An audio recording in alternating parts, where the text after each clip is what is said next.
Queridos amigos, es un gran placer acompañarles una vez más en el estudio de la parábola de los obreros de Mateo 20, que hemos titulado Otros.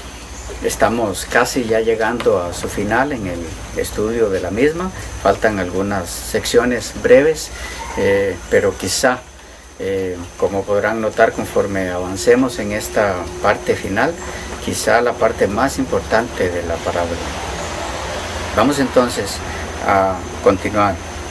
Nos corresponde responder la pregunta: ¿por qué se hace necesario que surja un quinto grupo de obreros, los de la hora undécima, según leíamos en la parábola? ¿A qué se debe que Dios se ve en la necesidad, como el Señor de la viña, de llamar a un quinto grupo de obreros? La parábola dice así, Mateo capítulo 20 y versículo 6. Y saliendo cerca de la hora undécima, halló a otros que estaban desocupados, y les dijo: ¿por qué estáis aquí todo el día desocupados? Le dijeron: porque nadie nos ha contratado. Él les dijo: id también vosotros a la viña, y recibiréis lo que sea justo. ¿Quiénes forman estos obreros de la hora undécima? ¿Quiénes lo componen? ¿A partir de qué momento se dirige el llamado a este grupo de obreros? Es de mucha importancia entender esta sección. Pudimos ver cómo los obreros del grupo de la hora novena, los del cuarto grupo, se refiere definidamente a la iglesia adventista del séptimo día. Pero si Dios llama a la iglesia adventista del séptimo día a formar el cuarto grupo de obreros después de que el tercero apostató, ¿por qué se hace necesario el llamado a un quinto grupo? ¿Qué hizo el cuarto grupo con el paquete de verdad que Dios entregó a su iglesia a través de los siglos? Si logramos dar con esto, vamos a poder entender por qué se hace necesario un llamado al quinto grupo y quiénes son los que integran este quinto grupo, porque ha sido motivo de mucha discusión, muchos puntos de vista. ¿Qué es lo que tenemos en verdad aquí? ¿Cuál es el quinto grupo? Primero veamos lo que hizo el cuarto grupo con los puntos doctrinales que la Biblia establece como la verdad. Vamos a repasarlo muy brevemente. La persona de Jesucristo, su divinidad, su naturaleza humana, la palabra de Dios, toda, Antiguo y Nuevo Testamento, sin quitarle, sin añadirle, la ley de Dios, como dada para el ser humano para que sean guardados todos sus preceptos, y la doctrina de la no inmortalidad del alma. Bien, empecemos con la primera parte. ¿Cuál fue la posición oficial original de la iglesia adventista en lo que respecta a la naturaleza humana de Cristo? ¿Qué creía la iglesia adventista del séptimo día? ¿Qué creían los adventistas del séptimo día en cuanto a la naturaleza de Cristo, tanto su naturaleza divina como su naturaleza humana? Cuando la iglesia se estableció como tal, ¿cuál fue la doctrina que difundió al mundo sobre la persona de Cristo? Bueno, en lo que respecta a su naturaleza divina, la iglesia adventista se mantuvo fundamentada en la palabra del Señor al enseñar al mundo que Cristo es Dios en todo el sentido de la palabra, que es parte integral de la deidad formada por esos tres seres divinos. En cuanto a la naturaleza humana de Cristo, ¿qué enseñó la iglesia adventista desde sus orígenes? Hasta cierto punto, hasta cierta época de la historia. Bueno, podemos, en este caso, quiero invitarles para que pueda ser del mayor provecho para todos, a compartir con ustedes, o a que me permitan compartir con ustedes algunas declaraciones de uno de los más reconocidos teólogos en la iglesia adventista, profesor de teología, un reconocido y respetado dirigente que hoy ya no está con nosotros. Él descansa el sueño de la muerte. Esperamos verlo cuando el día glorioso de su resurrección se dé y juntos podamos ir con el Señor. Pero nos dejó un documento de suma importancia como para que podamos tener suficiente documentación e información para saber qué era lo que creía la Iglesia Adventista en sus comienzos sobre la naturaleza humana de Cristo. Ustedes encontrarán, al conversar con dirigentes adventistas actuales, que se enseña que la Iglesia Adventista del Séptimo Día creía como parte fundamental de sus doctrinas en lo que tiene que ver con la naturaleza humana de Cristo, que la que él asumió fue una naturaleza humana no caída, la naturaleza de Adán antes de la caída. ¿Es esto cierto?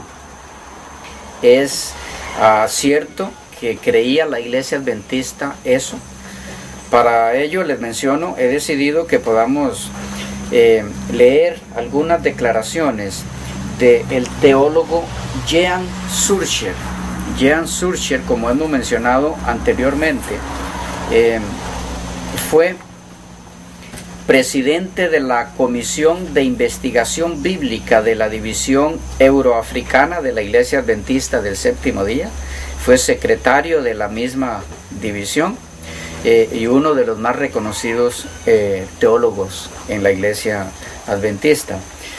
Lo que voy a citar a continuación está tomado literalmente, textualmente, de su libro Tocado por Nuestros Sentimientos. Está disponible en la red, en internet. Cualquiera de ustedes puede bajarlo bajo ese título, Tocado por Nuestros Sentimientos, y constatar lo que hemos de ver en esta ocasión. Repito, vamos a ver no lo que dice Víctor Venegas sobre lo que creía la Iglesia Adventista en sus comienzos en lo que respecta a la naturaleza humana de Cristo, sino lo que nos dice este representativo autor de la Iglesia, y reconociendo, tomando en cuenta cuán respetada ha sido su posición en la Iglesia Adventista del Séptimo Día.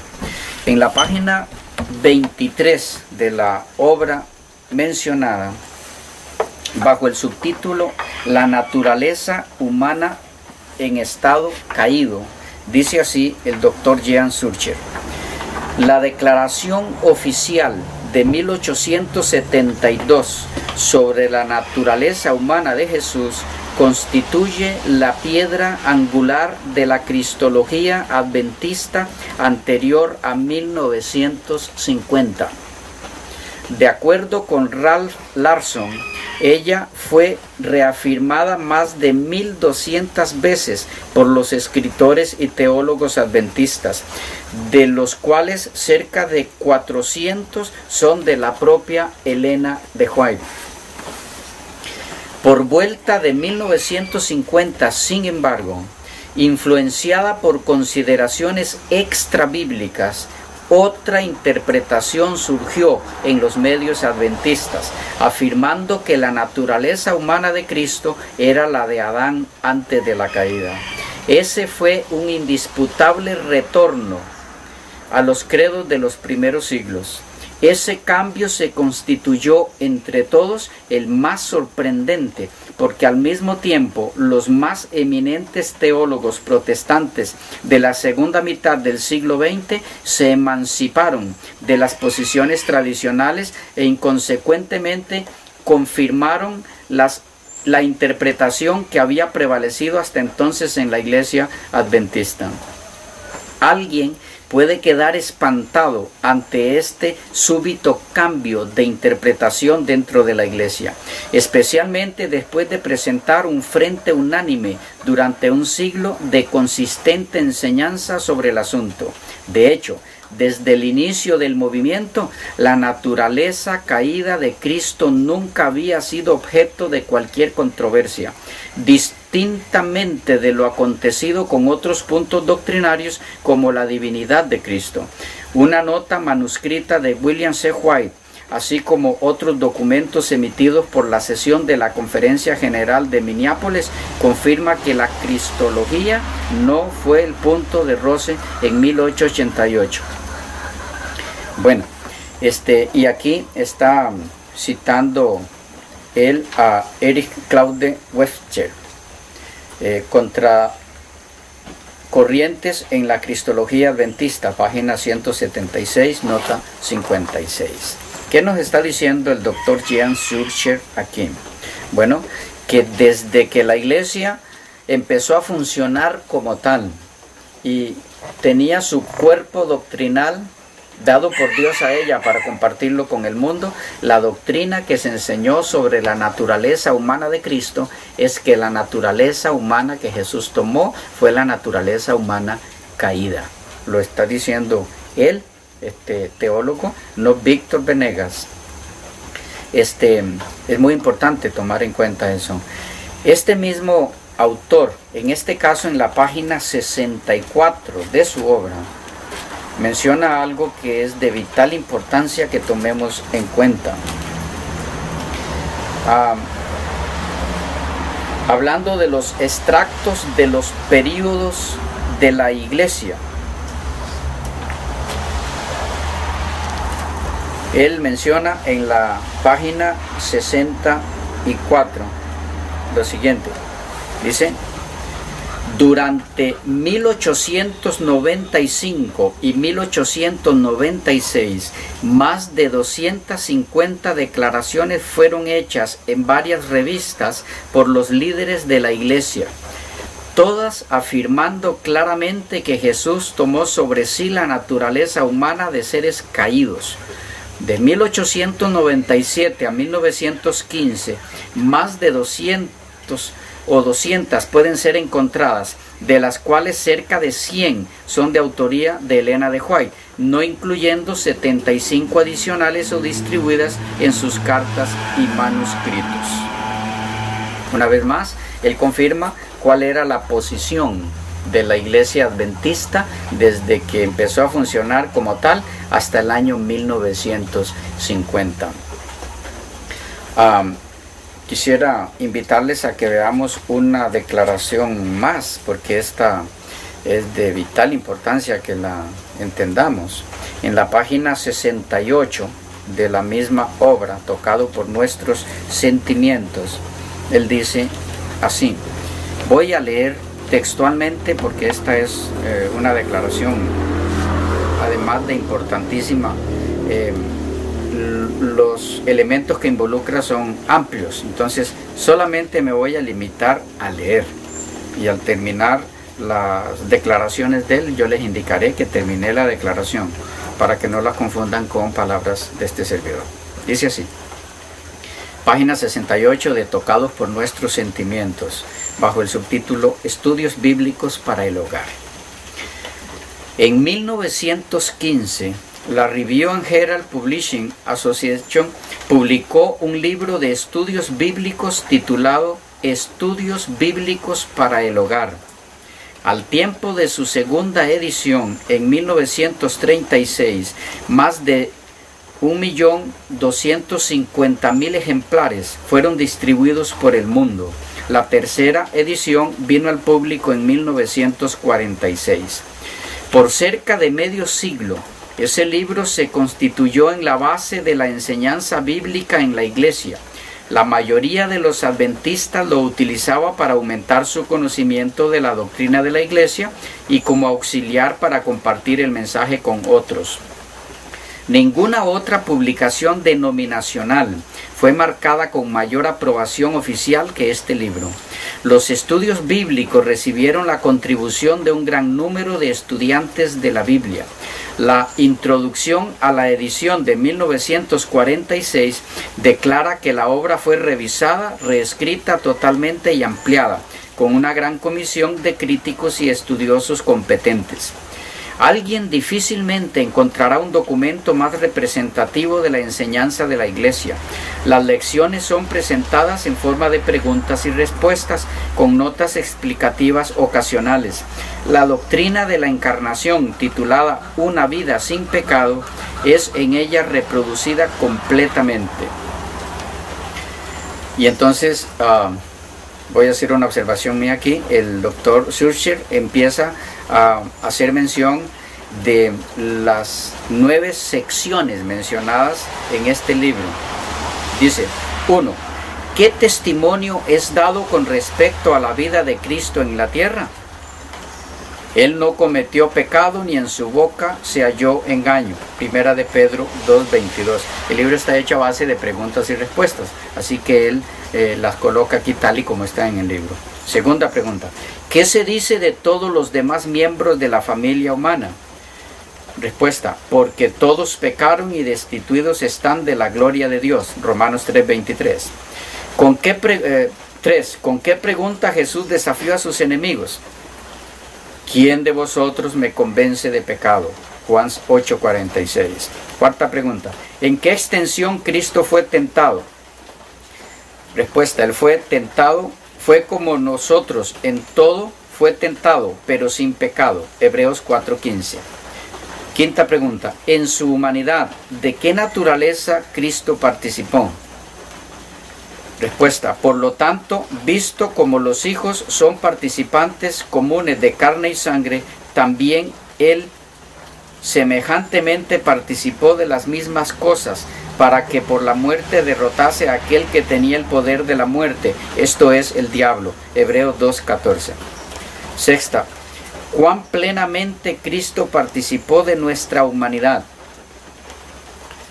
Respuesta: por lo que convenía que en todas las cosas fuese hecho semejante a sus hermanos, para hacerse fiel en las cosas concernientes a Dios, a fin de hacer propiciación por los pecados del mundo. Verso 17. Nota: en su humanidad, Cristo participó de nuestra naturaleza pecaminosa caída. Él está citando aquí la misma nota del libro que está mencionando.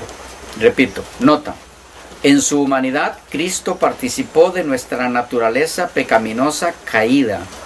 No fuese así, Él no habría sido semejante a sus hermanos, ni tentado en todos los puntos como nosotros, ni vencería como tenemos nosotros que vencer, y no es, por lo tanto, un completo y perfecto Salvador que el hombre necesita y precisa tener para ser salvo.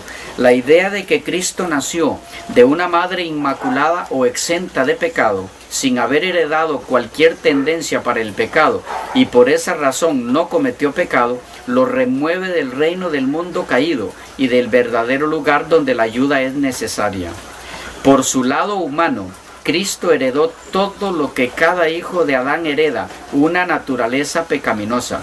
Por el lado divino, desde su concepción, Él fue generado y nacido del Espíritu. Y todo eso fue hecho para colocar la humanidad en un lugar ventajoso y para demostrar que del mismo modo, todo el que es nacido del Espíritu puede obtener la victoria sobre el pecado en su propia carne pecaminosa. Así, cada uno debe vencer como Cristo venció. Apocalipsis 3:21. Sin ese nacimiento no puede haber victoria sobre la tentación y ninguna salvación del pecado. Juan 3:3-7. Pregunta 7. ¿Dónde Dios en Cristo condenó el pecado y obtuvo para nosotros la victoria sobre la tentación y el pecado? Respuesta: por lo tanto, lo que era imposible a la ley, visto que se encontraba débil por la carne, Dios, enviando a su propio Hijo en semejanza de la carne de pecado, y por causa del pecado en la carne, condenó el pecado. Romanos 8:3. Nota: Dios en Cristo condenó el pecado por no pronunciarse contra él meramente como un juez sentado en su silla, sino viniendo y viviendo en la carne, en semejanza de la carne pecaminosa, pero sin pecado. En Cristo, Él demostró que es posible por su gracia y poder resistir a la tentación, vencer el pecado y vivir una vida sin pecado en la carne. Pregunta número 8.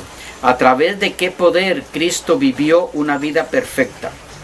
Respuesta: yo no puedo de mí mismo hacer cosa alguna. Juan 5:30. Las palabras que yo os digo no las digo por mí mismo, pero el Padre que permanece en mí es quien hace sus obras. Juan 14:10. Nota: en su humanidad, Cristo era dependiente del divino poder para realizar las obras de Dios como cualquier hombre. Para vivir una vida santa, Él no empleó ningún medio que no esté disponible a cada ser humano. A través de Él, cada uno puede tener a Dios habitando y operando en sí, tanto el querer como el hacer por su buena voluntad. 1 Juan 4:15 y Filipenses 2:13. Pregunta 9. ¿Qué propósito altruista Jesús tenía siempre delante de sí? Respuesta: porque yo descendí del cielo, no para hacer mi voluntad, sino la voluntad de aquel que me envió. Juan 6:38. Y después de citar toda esta sección del libro mencionado, el doctor Schurcher dice lo siguiente: esta lección, la de este libro mencionado, esta lección trata de modo sumario los diversos aspectos de la cristología adventista. Sin embargo, la pregunta 6 fue obviamente considerada como siendo de importancia fundamental, tanto así que exigió una nota explicativa. ¿Cuál era la pregunta 6? ¿Cuán plenamente Cristo participó de nuestra humanidad? Y entonces él dice: las notas estaban en armonía con la cristología adventista como enseñada consistentemente por los pioneros del mensaje, desde el origen del movimiento y manteniéndose hasta la tercera edición de la obra en 1946. Como vimos, es precisamente en la base de las notas apenas de las preguntas 6, 7 y 8 que un buen número de teólogos evangélicos han condenado a los adventistas de no ser cristianos auténticos, porque le atribuyen una naturaleza pecaminosa a Jesús.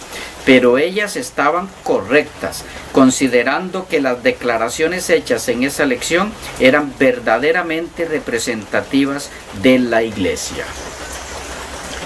Yo no sé si ha quedado claro este punto, que la posición oficial de la Iglesia Adventista del Séptimo Día, según el Dr. Jean Schurcher en esta su obra Tocado por nuestros sentimientos, y citando el libro mencionado Estudios Bíblicos para el Hogar, es que la naturaleza humana que Jesús tomó fue la naturaleza humana caída. Ahora bien, él menciona aquí que hasta 1946 fue la edición que en este libro sostuvo esa posición. Esto se debe a que a partir del año 1950, cuando la corporación adventista, la organización adventista, cambió la posición sobre esto. Y repito, este cambio no lo hizo la Iglesia Adventista del Séptimo Día. Si ustedes indagan, van a encontrar que el cambio de posición de que Cristo tomó la naturaleza humana caída a la posición de que Cristo tomó la naturaleza humana no caída en el año 1950 fue un cambio hecho por los administradores de la Iglesia. Eso no se hizo en un congreso mundial de la Iglesia donde se representa la Iglesia en sí. Así que el cambio lo hizo la administración, no la Iglesia Adventista en una representación de ella. Ahora, cuando se hizo ese cambio, en ese sentido, ustedes podrán encontrar toda la historia de eso en el video de este servidor sobre la naturaleza humana de Cristo, que es un video aparte. Ahí está todo el historial de cómo se hizo el cambio, y notarán que por la influencia de dos representativos evangélicos, representantes evangélicos, por presión de ellos, fue que la administración de ese momento tomó la posición de cambiar el concepto doctrinal que se tenía sobre la naturaleza humana de Cristo, como lo menciona el doctor Jean Schurcher aquí, a fin de no ser señalado como secta. ¿Por qué? Porque como la Iglesia Adventista surge como cuarto grupo, restaurando las verdades que el tercer grupo de la parábola rechazó, y entre esas verdades estaba la naturaleza humana caída de Jesús, la Iglesia Adventista, al levantar esa doctrina y mantenerse sola dentro de todo el grupo de protestantes, fue vista entonces como una iglesia herética por enseñar esa doctrina, al ser presionada por los del grupo, por los del tercer grupo de la parábola, para que desistieran de eso. Los administradores de la iglesia en ese momento cedieron a esa presión para no ser tildados como secta, sino ser considerados como iglesia por parte del mundo protestante, y entonces cedieron y adoptaron la posición del tercer grupo sobre la naturaleza humana caída de Cristo, en el sentido de que no era esa la que él tomó, sino la naturaleza humana no caída, que de paso, al tomar esa posición del protestantismo, la naturaleza humana de Cristo no caída estaba retomando la posición del segundo grupo, la Iglesia Católica. Por lo menos en eso terminó el segundo grupo, como vimos en la historia. La organización adventista retomó entonces la doctrina católica sobre la naturaleza humana de Cristo, al sostener que Cristo no tomó naturaleza humana caída. En esa forma abandonó totalmente ese mensaje especial que el Señor les había dado para que fueran un pueblo distintivo. Sobre el primer punto específico, la naturaleza humana de Cristo, entonces el cuarto grupo apostató de la fe. El mismo doctor Schurcher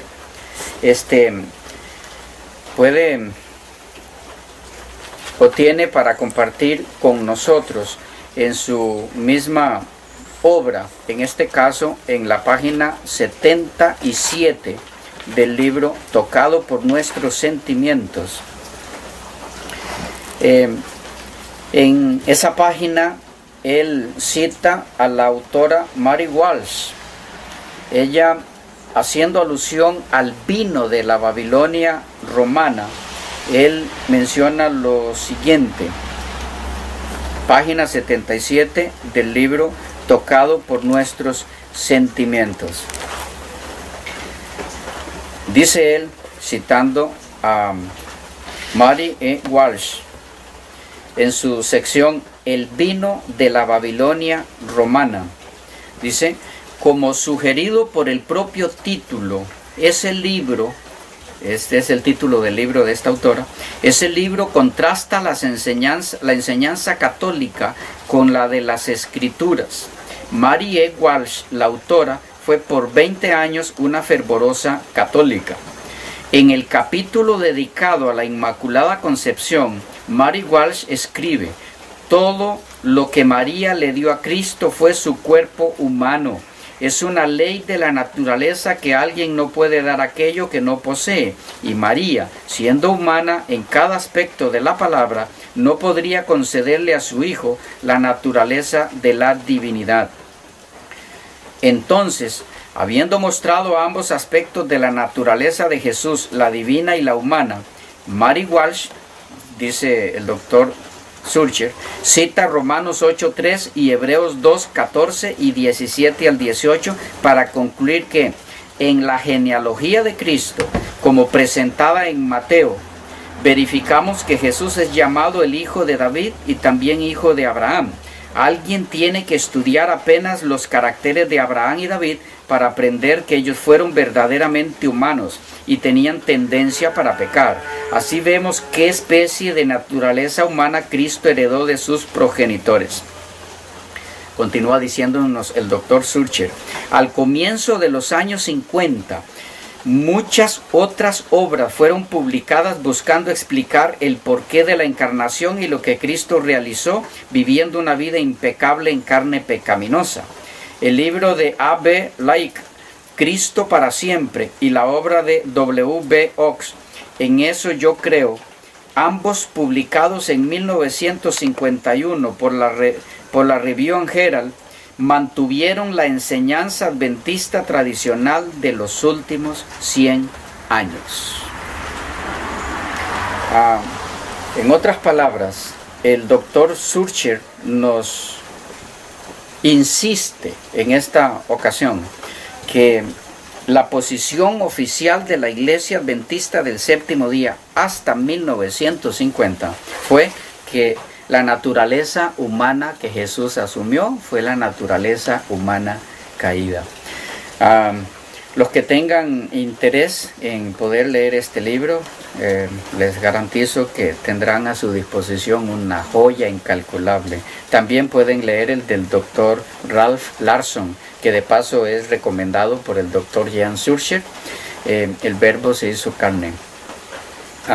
Ambos son libros maravillosos y muy orientadores en esta área, pero vamos a dejarlo por ahí porque tenemos una sección completa sobre lo que es la naturaleza humana de Cristo en un video aparte, totalmente exclusivo sobre eso, y allí estaremos viendo, como le mencioné, todo el historial de la Iglesia en cuanto a qué era lo que creía en sus comienzos, por qué se dio el cambio a la doctrina de la naturaleza humana caída, cómo afectó, cómo influyó el protestantismo y el catolicismo en ese cambio, y eso estaremos viéndolo en ese otro material. Pero volviendo al primer punto, quisiera recalcar o terminar aquí con una declaración del mismo Surcher en la página 79 y 80, página 79 y 80.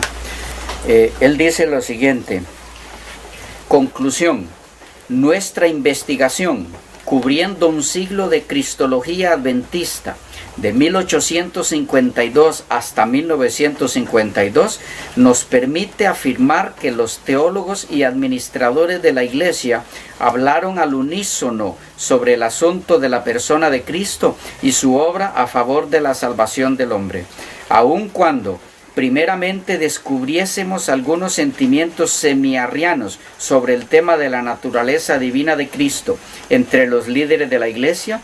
Esos fueron abandonados antes del pasaje del siglo. Por otro lado, sobre la naturaleza humana de Cristo no había divergencia. Desde el comienzo, la Iglesia Adventista presentó notable unanimidad en su enseñanza sistemática de este punto. Su estudio neotestamentario llevó a los pioneros del mensaje y sus seguidores a comprender la encarnación, no simplemente envolviendo la creencia de que Jesús vino en carne, sino que por sobre todo a semejanza de carne pecaminosa. Y por la razón de ser su enseñanza radicalmente opuesta a la tradición de las iglesias establecidas, fue necesario repetirla consistentemente para beneficio de los nuevos conversos al mensaje adventista. Esa doctrina fue considerada como la piedra de toque del cristianismo auténtico, como la áurea cadena en la cual fueron incrustadas las joyas de la doctrina de las doctrinas, en resumen, el punto vital de la regeneradora y redentiva religión de Jesús. Por vuelta de 1950 surgió una nueva interpretación. Cristo no asumió la caída naturaleza de la humanidad, sino que aquella de Adán antes de la caída. De hecho, tal drástico cambio de interpretación encontró una viva reacción. Es por consiguiente muy importante considerar ese nuevo paso en la historia de la cristología adventista para comprender las causas reales de la controversia que perforó el mismo ámago de la Iglesia. Muy importante, es necesario afilar la capacidad de distinguir las enseñanzas que concuerdan con el Evangelio de aquella que no lo hace.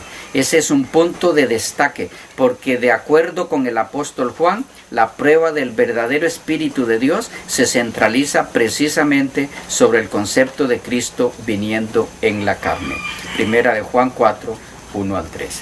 Esta es la conclusión que el doctor Jean Surcher hace sobre lo que ocurrió con la naturaleza humana de Cristo en cuanto a la doctrina se refiere. En otras palabras, la Iglesia Adventista del Séptimo Día, desde que surgió hasta 1950, creyó, enseñó, defendió en forma unánime, sin contradicción alguna, que la naturaleza humana que Jesús asumió cuando se hizo carne fue la naturaleza fue la naturaleza humana caída. A partir de 1950 se dio el cambio. Ya explicamos por qué. Antes de pasar al otro punto, porque recuerden que son 3 puntos: la persona de Cristo, la Biblia, la Escritura, la ley de Dios y la no inmortalidad del alma. Antes de pasar al segundo punto, en cuanto a lo que se refiere en que qué hizo el cuarto grupo con este cuerpo de doctrinas que Dios le dio, yo quisiera compartir con ustedes algo muy importante. El libro que menciona el doctor Jean Schurcher, en el que se especifica con total claridad y exactitud que Jesús tomó la naturaleza humana caída, hoy lo tenemos como las hermosas enseñanzas de la Biblia. Pueden verlo aquí, es muy conocido por todos. ¿Lo ven? ¿Sí? Ok, este libro originalmente fue el que mencionaba el doctor Schurcher. Pero la nota que leímos en la pregunta 6, donde recalca que él tomó la naturaleza humana caída en la forma más clara posible, ustedes no la van a ver ahora en la misma sección de este libro, que es Una vida sin pecado. ¿Okay? El título está igual, todo, pero si buscan esa nota, ya no la van a encontrar, porque en las ediciones que se hicieron después de 1950, este libro, que ahora se llama Las hermosas enseñanzas de la Biblia, que es el mismo citado por el doctor Schurcher, mencionábamos en su libro, fue alterado. Él fue cambiado para que ahora sostuviera la posición que sostiene la organización después de 1950 para acá. Yo quiero compartir con ustedes cómo estaba en el libro, en su idioma original, en el que se escribió en inglés. Tal vez si podemos ubicarlo por aquí. Ahí pueden notar el libro citado por el doctor Schurcher.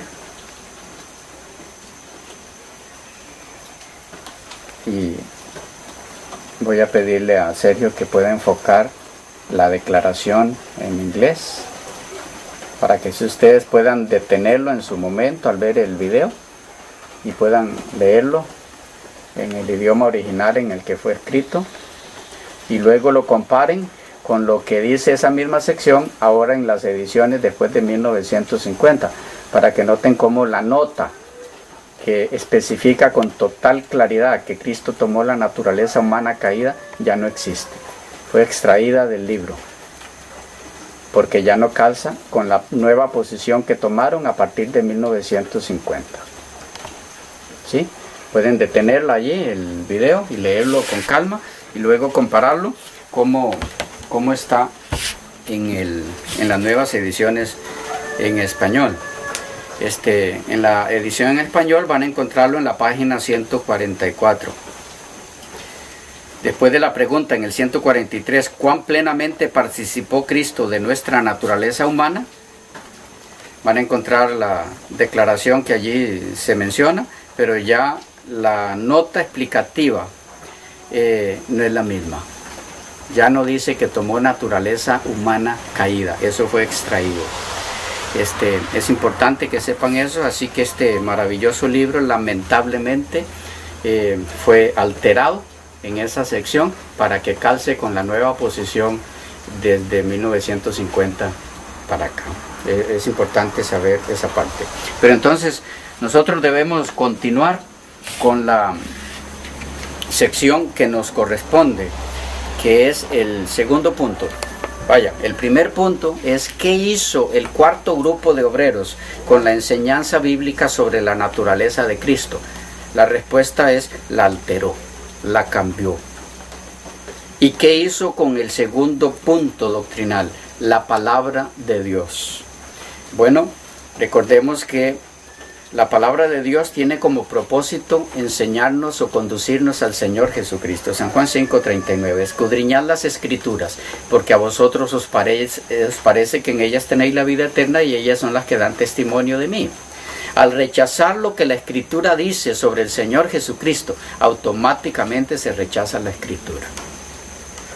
Además de eso, hay una situación más en la que muy brevemente mencionamos en algunos de los videos anteriores, y que eso ustedes pueden verlo en un video totalmente aparte de este servidor en la serie titulada Alterando la Palabra.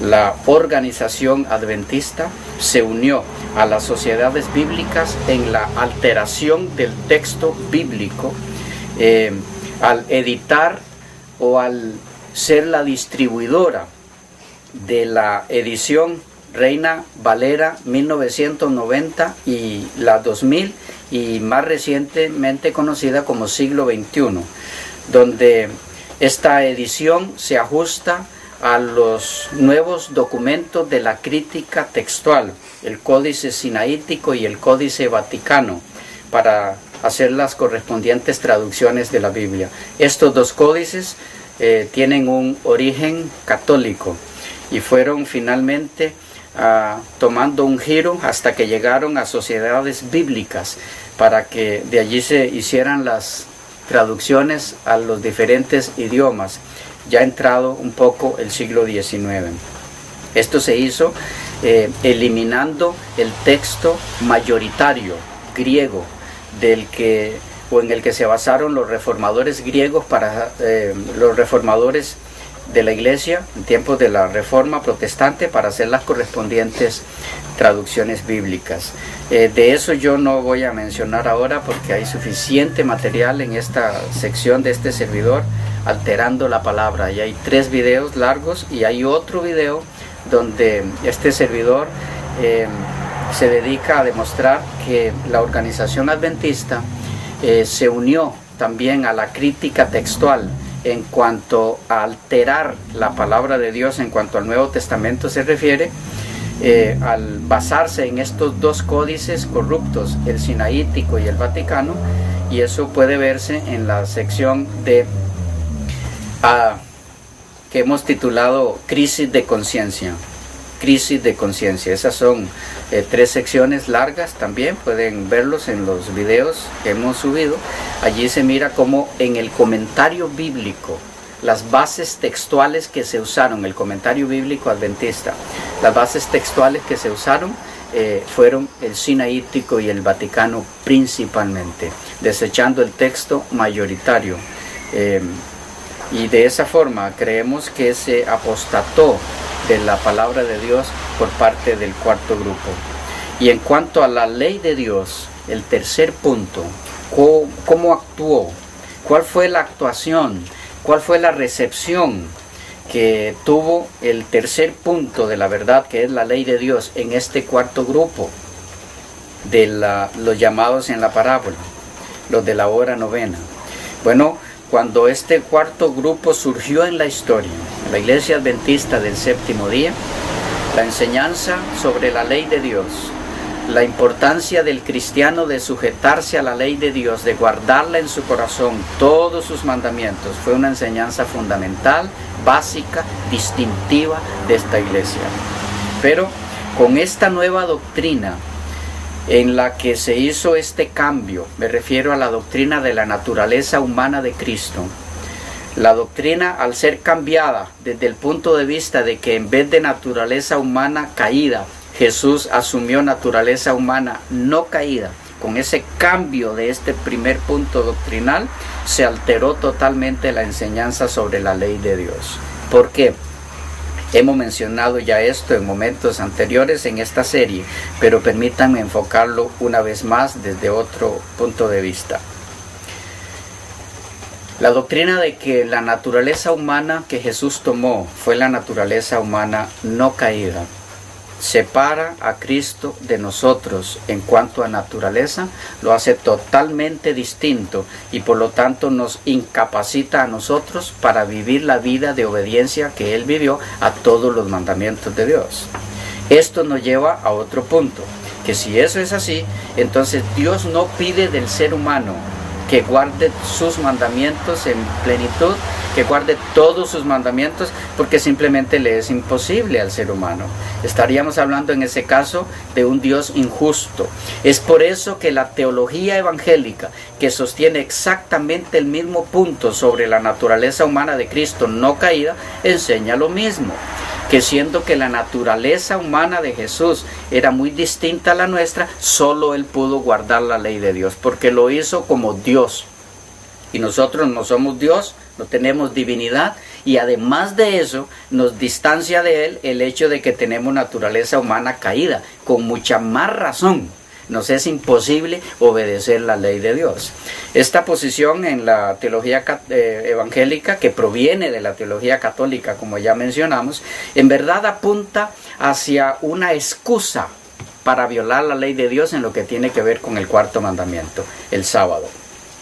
En el cuarto grupo no se ha llegado hasta allí todavía, pero en esa dirección va, porque si como humano que tengo naturaleza humana caída, diferente a la naturaleza humana de Cristo no caída, yo no puedo, a mí se me hace imposible como cristiano obedecer todos los mandamientos de Dios, entonces ¿quién me indica que el sábado sí tengo que guardarlo?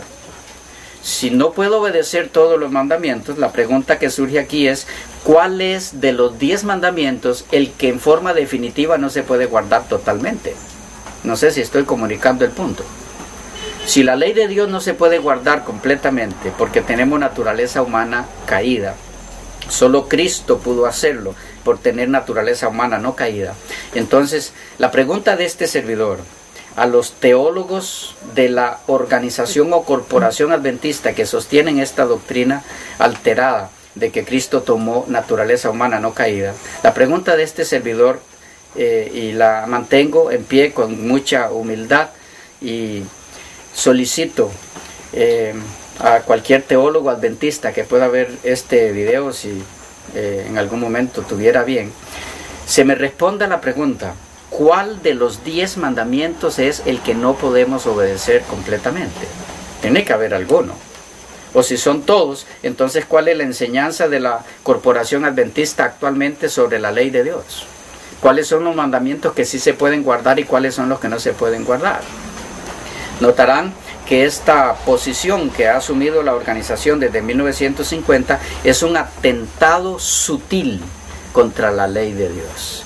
En verdad, esa doctrina viene de otra fuente que se ha encargado a través de la infiltración de que en la teología adventista se enseñe semejante cosa. El propósito es desvirtuar la ley de Dios, enseñar al cristiano que está incapacitado para obedecer la ley de Dios, y de esa forma se tira por la ventana la enseñanza de el deber del cristiano de obedecer los 10 mandamientos, a tal grado que los libros que ustedes pueden leer actualmente, los que salen en la actualidad de las publicadoras adventistas, con poquísimas excepciones, la mayoría de ellos lo que enseñan es que el ser humano no puede guardar la ley de Dios. Ustedes pueden ver, por ejemplo, creo que traje conmigo, sí, aquí está, el libro La naturaleza de Cristo de Roy Adams, el doctor Roy Adams.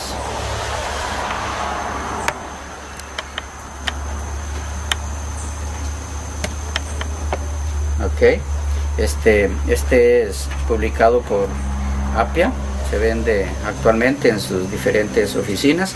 En la página 152,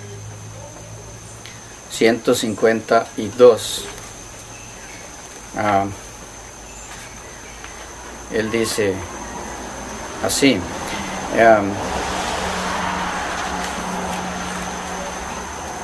atacando la doctrina de la naturaleza humana de Cristo caída, él dice lo siguiente: llevada hasta sus últimas consecuencias, su idea, esta idea de que la naturaleza humana que Cristo tomó es la naturaleza pecaminosa, y en verdad no es una idea, es la enseñanza bíblica, pero él, refiriéndose a uno de los autores que defienden la posición correcta, dice: llevada hasta sus últimas consecuencias, Su idea es que del mismo modo que Jesús en la carne humana pecaminosa vivió una vida sin pecado de absoluta perfección, así podemos y debemos vivir nosotros gracias a su ministerio en el santuario celestial. Tenemos que ser absolutamente perfectos. Únicamente cuando la iglesia alcance ese estado vendrá Jesús. Dicen ellos, refiriéndose a los que defienden la doctrina de la naturaleza humana de Cristo caído, dicen ellos, fue el mensaje de 1888. Podemos dejar de pecar. Podemos ser perfectos. Y este es el requerimiento de Dios para la última generación de creyentes.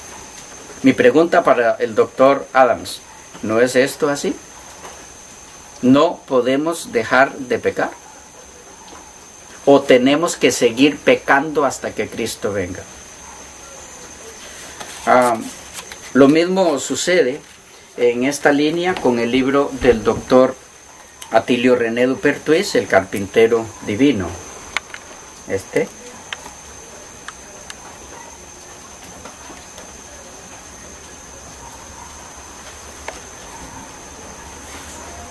En la página 179, debo decir que ambos libros fueron escritos para defender la doctrina de que la naturaleza humana que Cristo tomó fue la naturaleza humana no caída. En la página 179 de este libro leemos lo mismo en lo que les mencionaba de a lo que nos conduce esa doctrina es que es imposible obedecer completamente a la ley de Dios. Este doctor dice así en la página 179 de su libro: nunca llegará el día cuando un cristiano no necesitará más repetir el Padre Nuestro, perdónanos nuestras deudas. Mateo 6:12.